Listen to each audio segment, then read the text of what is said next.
Si vous avez cliqué sur cette vidéo, c'est que vous croyez dans le potentiel des crypto-monnaies. Que ce soit par conviction ou par cupidité, peu importe. Le problème, c'est qu'acheter de la crypto, ça peut faire peur. En réalité, avec les bons outils et quelques notions de base, c'est plutôt simple. Dans cette vidéo, mon objectif est de vous montrer comment passer à l'action. Je vais vous guider pas à pas et je vous montrerai sur mon écran comment acheter vos premières cryptos en moins de 5 minutes. Ensuite, vous serez propriétaire de votre première fraction de Bitcoin ou de n'importe quel crypto actif. En fin de vidéo, également aux questions qu'on me pose le plus souvent, par exemple comment sécuriser mes cryptos ou encore faut-il acheter du BTC au prix actuel. Si vous vous demandez encore si investir en crypto est fait pour vous, j'ai fait une vidéo complète sur le sujet. Dans celle-ci, je vous explique quelles sont les cryptos les plus intéressantes, pour quels projets d'investisseurs elles sont faites et quelle est leur place dans votre patrimoine global. Si c'est votre cas, mettez cette vidéo en pause, cliquez en haut à droite pour regarder cette autre vidéo, puis revenez ici. Bonjour, je suis Mounir, le créateur de la chaîne YouTube Finari. Sur cette chaîne, je vous aide à booster votre patrimoine. Finari, c'est aussi une application qui vous permet de suivre votre patrimoine, gérer votre budget et investir.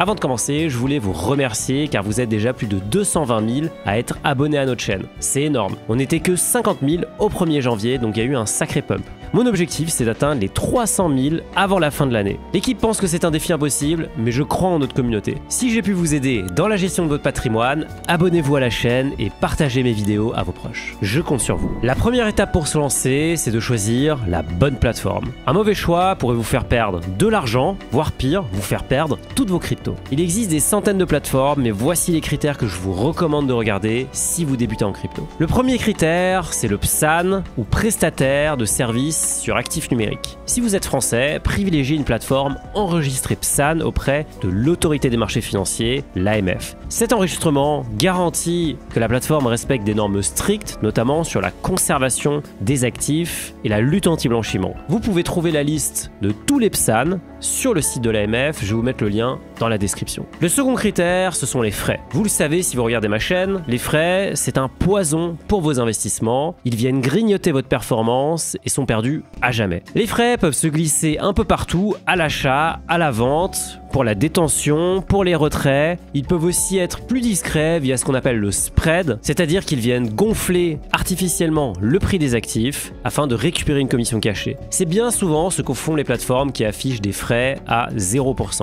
En réalité, il n'y a pas de plateforme qui ne facture pas de frais lorsque vous passez un ordre. Le troisième critère, ce sont les fonctionnalités. Par exemple, est-ce que la plateforme permet de retirer vos cryptos? Propose-t-elle des options comme le stacking ou le lending? Combien de cryptos sont disponibles à l'achat ou à la vente? En fonction de vos objectifs, il est important de prendre le temps de regarder ce qui est proposé. Parmi les plateformes sérieuses, on trouve des acteurs comme Binance, Coinbase ou encore Bitpanda, mais bien sûr aussi Finari. Avec Finari, on a développé une porte d'entrée simple vers l'univers des cryptos. On a pris l'ADN de ce qui faisait notre plateforme, à savoir une interface épurée qui se concentre sur l'essentiel, investir. La tarification est attractive et transparente et surtout, c'est un produit made in France. Finari, c'est une plateforme créée par des investisseurs long terme pour des investisseurs long terme. D'ailleurs, j'ai fait un tableau comparatif des offres pour vous aider à y voir un peu plus clair. Je vous mets le lien dans la description. D'ailleurs, si vous êtes un vétéran du trading et que vous voulez faire des produits à levier, Finari ne sera probablement pas la plateforme pour vous. Une fois que vous avez choisi votre plateforme, il est temps de faire votre premier achat. La première chose à faire pour cela, ça va être de vérifier votre identité. C'est une obligation légale pour tous les PSAN car ça permet de prévenir la fraude et l'usurpation de votre identité. C'est un processus qui prend généralement quelques minutes et qui est très simple. Une fois votre identité vérifiée, se pose la question de la crypto à acheter. Si vous avez prévu d'investir dans une seule crypto, le choix est évident, ce serait le Bitcoin et ce pour 4 raisons. Premièrement, le Bitcoin est le chef d'orchestre des cryptos avec plus de 59% de la capitalisation totale du marché des cryptos. En clair, quand le Bitcoin monte ou descend, les autres cryptos suivent la tendance. Ensuite, le Bitcoin est la crypto-monnaie la plus ancienne sur le marché. C'est aussi la plus décentralisée. Contrairement à beaucoup d'autres cryptos, Bitcoin n'appartient à personne. Il ne dépend de personne, il ne dépend pas d'une organisation, il ne dépend pas non plus d'une entreprise spécifique. C'est une véritable crypto décentralisée, open source et gérée de façon collective par tous les développeurs qui souhaitent participer au projet. La troisième raison est une conséquence de la deuxième. Puisque Bitcoin ne dépend de personne ni de rien, il est impossible ou pratiquement impossible pour un gouvernement ou une institution de l'arrêter ou de le censurer. Maintenant que Bitcoin existe, poste, rien ne pourra l'empêcher de continuer. Enfin, la quantité de Bitcoin qui pourra être émise est capée à 21 millions, ce qui en fait un actif rare et précieux. Cette limite naturelle contrôle l'inflation et en fait une réserve de valeur similaire à l'or. Il existe énormément d'autres cryptos sur le marché avec des cas d'usage très variés. Ce sont ce qu'on appelle des altcoins. Le plus populaire d'entre eux, c'est l'Ethereum qui représente aujourd'hui 13% du marché des crypto-monnaies. Vous avez peut-être également entendu parler du Solana qui est actuellement la 4e crypto la plus populaire et qui ressemble à l'Ethereum mais en moins cher et en plus rapide. Voici mes 4 recommandations afin de faire le tri parmi tous les altcoins. La première, c'est d'investir dans ce que vous comprenez. C'est valable pour toutes les classes d'actifs, mais c'est encore plus vrai lorsqu'on fait de la crypto. Si vous comprenez le fonctionnement de la crypto dans laquelle vous investissez, vous serez plus à même de jauger son potentiel d'appréciation future. Ma deuxième recommandation, c'est de faire attention aux effets de mode. À moins d'être sûr de vous, évitez de vous précipiter sur la dernière crypto-monnaie à la mode. Elle pourrait n'avoir aucune utilité réelle, voire être un scam. Vous risquez alors d'investir au mauvais moment alors que des personnes malhonnêtes manipulent le marché avec des pratiques comme le pump and dump en faisant artificiellement monter les prix pour faire des profits sur votre dos. Ma troisième recommandation, c'est de faire attention aux biais cognitifs. Il existe un certain nombre de biais qui sont propres à l'investissement, notamment le FOMO ou la peur de rater le train en français. Je couvre les biais en long en large dans une vidéo dédiée, je vous remets le lien juste ici. Ma quatrième recommandation est de ne pas vous éparpiller. Il n'est pas nécessaire de s'exposer à des dizaines de cryptos. Une stratégie Bitcoin simple ou Bitcoin Ethereum sera amplement suffisante pour la majorité des investisseurs qui souhaitent se diversifier dans le marché des cryptos. Si vous voulez vous aventurer, définissez une allocation et tenez-vous-y afin de maîtriser votre risque. Une fois vos premières cryptos en poche, vous vous demanderez sûrement comment maximiser leur potentiel. L'un des grands avantages des crypto-monnaies, c'est qu'elles peuvent travailler pour vous et générer des revenus passifs. Pour ça, il y a plusieurs méthodes. La première, c'est le lending. Le principe est très simple, vous prêtez vos cryptos à des professionnels et vous recevez des intérêts en échange. C'est le même principe que quand vous empruntez à la banque. La seconde option, c'est le staking. Cette technique consiste à immobiliser vos cryptos sur une blockchain afin d'aider à la sécuriser. En contrepartie, vous êtes rémunéré pour le service rendu. Ce mécanisme est uniquement disponible sur les cryptos en Proof of Stake ou POS. Si l'on prend l'exemple d'Ethereum, qui est une blockchain Proof of Stake, vous pouvez obtenir jusqu'à 3,19% de rendement annualisé non garanti si vous mettez vos cryptos en staking. A contrario, le Bitcoin est une blockchain Proof of Work, il n'y a donc pas de possibilité de faire du staking, vous pourrez uniquement faire du lending, soit prêter vos bitcoins à des tiers. Enfin, une troisième option un peu plus avancée, c'est de faire du yield farming et de s'aventurer dans le monde de la finance décentralisée, également appelée la DeFi. Concrètement, vous allez déposer vos cryptos pour apporter de la liquidité aux autres investisseurs et vous serez rémunéré en conséquence. C'est assez fascinant, mais si vous débutez, je ne vous recommande pas forcément ce mécanisme car c'est assez risqué et une mauvaise manipulation pourrait vous coûter très cher. L'ensemble de ces façons de faire travailler vos cryptos comporte des risques. Assurez-vous de bien les comprendre avant de vous engager dans quoi que ce soit, sinon vous pourrez perdre l'ensemble de votre capital. D'ailleurs, en parlant de risques, la sécurisation de vos cryptos est un sujet qui est essentiel.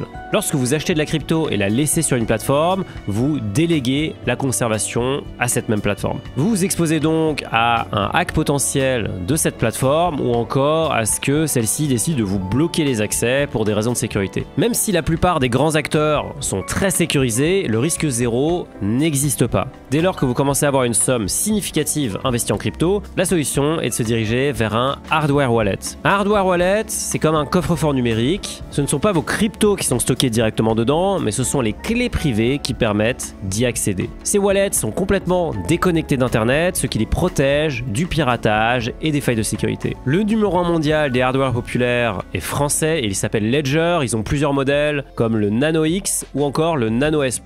À vous de faire votre choix en fonction de votre budget et de votre maîtrise technique. Concrètement, avec un Ledger, vous allez devoir valider chaque transaction physiquement en appuyant sur un bouton sur le boîtier. Vous ajoutez ainsi une couche de sécurité supplémentaire et protégez vos cryptos contre les hacks. En parallèle de ce hardware wallet, il est primordial de faire attention à deux choses. La première, c'est d'activer la double authentification, le 2FA, sur toutes les plateformes crypto que vous utilisez et d'ailleurs sur tous les sites que vous utilisez en général. Et la deuxième, c'est de faire attention aux scams ou au phishing. Si vous recevez des mails qui sont trop beaux pour être vrais ou encore pire un coup de fil d'un conseiller qui vous propose un plan en or, raccrochez tout de de suite et supprimez l'email. Maintenant, imaginons que vous venez de faire des belles plus-values sur vos cryptos et que vous souhaitez prendre des profits. En crypto, il y a deux façons de vendre. La première, c'est le swap, autrement dit, le fait de convertir une crypto en une autre crypto. Par exemple, je vends du Bitcoin et en échange, je reçois de l'Ethereum. Vous pouvez également swapper vos Bitcoins ou vos cryptos vers des stablecoins afin d'éviter les fluctuations des cryptoactifs. Les stablecoins les plus populaires sont l'USDT et l'USDC.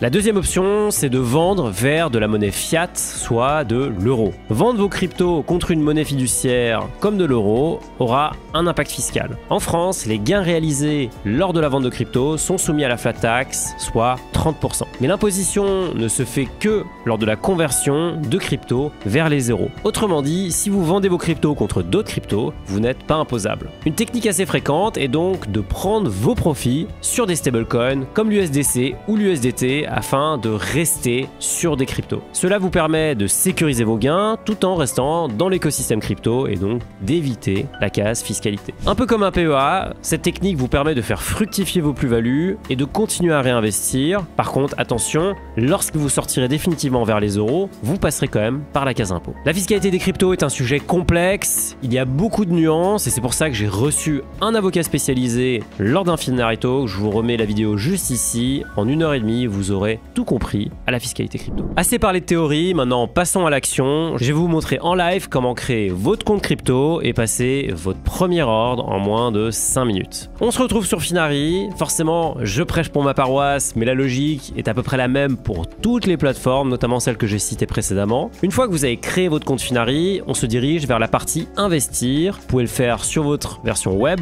ou sur l'appli mobile. La première chose à faire, c'est de vérifier votre identité. Vous cliquez donc sur dépôt. On va vous demander 4 choses: votre adresse, vos habitudes d'investissement, une photo de votre pièce d'identité et enfin votre plus beau selfie. Répondre aux questions prend généralement quelques minutes. Ici, je le fais sur mon ordinateur, mais vous pourriez aussi le faire sur l'application mobile. Une fois que votre identité est confirmée, il vous suffit de sélectionner la crypto que vous souhaitez acheter. Ici, j'ai le choix entre des dizaines de cryptos. Je vais m'orienter vers le Bitcoin et je vais acheter pour 100 €. Ici, j'ai déjà de l'argent sur mon compte, donc je vais pouvoir passer mon ordre instantanément. Si je n'ai pas encore d'argent sur mon compte, je peux faire un virement instantané gratuit afin d'avoir des euros, ou alors je fais un dépôt en carte bancaire. Chez Finari, le premier dépôt en carte bancaire vous est offert. Je passe mon ordre d'achat et voilà, je viens d'investir 100 € et de recevoir 0,011 Bitcoin. Alors faire un achat instantané, c'est bien, mais faire un plan d'investissement, c'est encore mieux puisque ça vous évite de devoir réfléchir au meilleur moment pour acheter. Ça s'appelle aussi un DCA.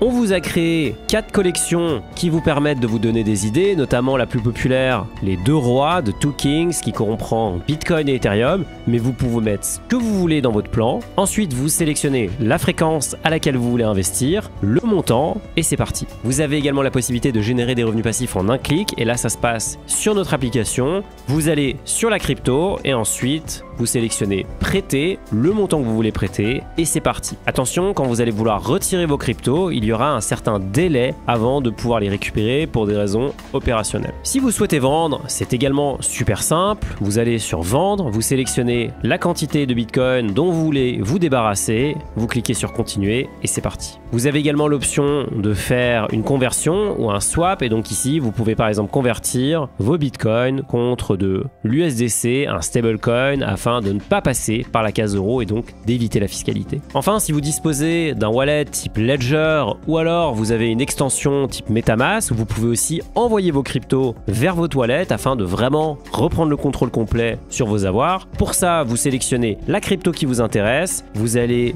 sur retirer ou envoyer, vous sélectionnez la quantité et puis c'est parti. La transaction sera validée au bout de quelques minutes.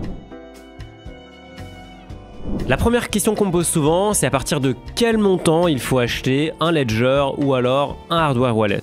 Ce que je recommande généralement, c'est qu'à partir de 1000 €, ça vaut le coup d'acheter un Ledger qui coûte à peu près 60 €. C'est un bon investissement, ça vous permet de vous familiariser avec la blockchain et puis ça vous permet vraiment de contrôler vos cryptos. N'oubliez pas, si vous ne contrôlez pas les clés, ce ne sont pas vraiment vos cryptos. Une autre question qui revient souvent, c'est de savoir s'il faut investir dans un ETF crypto. Les ETF crypto peuvent être une option intéressante intéressantes afin de s'exposer au marché crypto sans devoir créer un nouveau compte ou s'occuper du stockage et de la sécurité. Cependant, si vous achetez un ETF, vous ne possédez pas réellement les cryptos sous-jacentes. C'est un peu comme investir dans un ETF or, vous êtes exposé à la valeur de l'or, mais vous n'avez pas l'avantage de détenir physiquement le métal précieux. Avec un ETF crypto, vous perdez donc l'essence même de la crypto, qui est la possibilité de l'utiliser, de la transférer et tout simplement de la contrôler à votre guise. Pour un particulier, je ne vois pas vraiment d'intérêt de le faire, je préfère acheter l'original plutôt que la copie. Une autre question qui revient tout le temps, c'est faut-il encore acheter du Bitcoin à ce prix-là? Ça dépend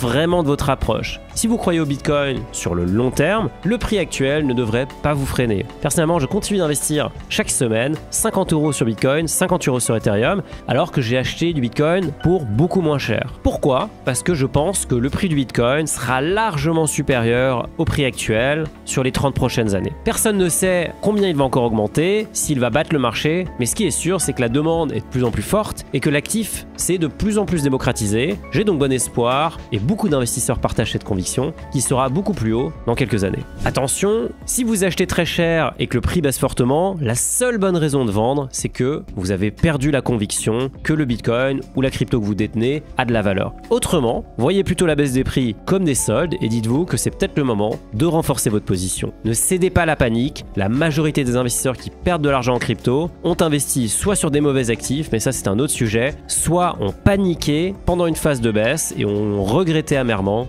lorsque l'actif a de nouveau progressé. Voilà, vous savez maintenant comment acheter vos premières cryptos, les faire travailler, les sécuriser et prendre vos profits. Il ne vous reste plus qu'à passer à l'action. Si vous avez des questions, posez-les-moi en commentaire ou sur notre forum, je vais vous mettre le lien dans la description. Et si cette vidéo vous a aidé, pensez à vous abonner à ma chaîne. Soyez prudents, je vous souhaite des bons investissements en crypto ou ailleurs et je vous dis à très vite. Ciao.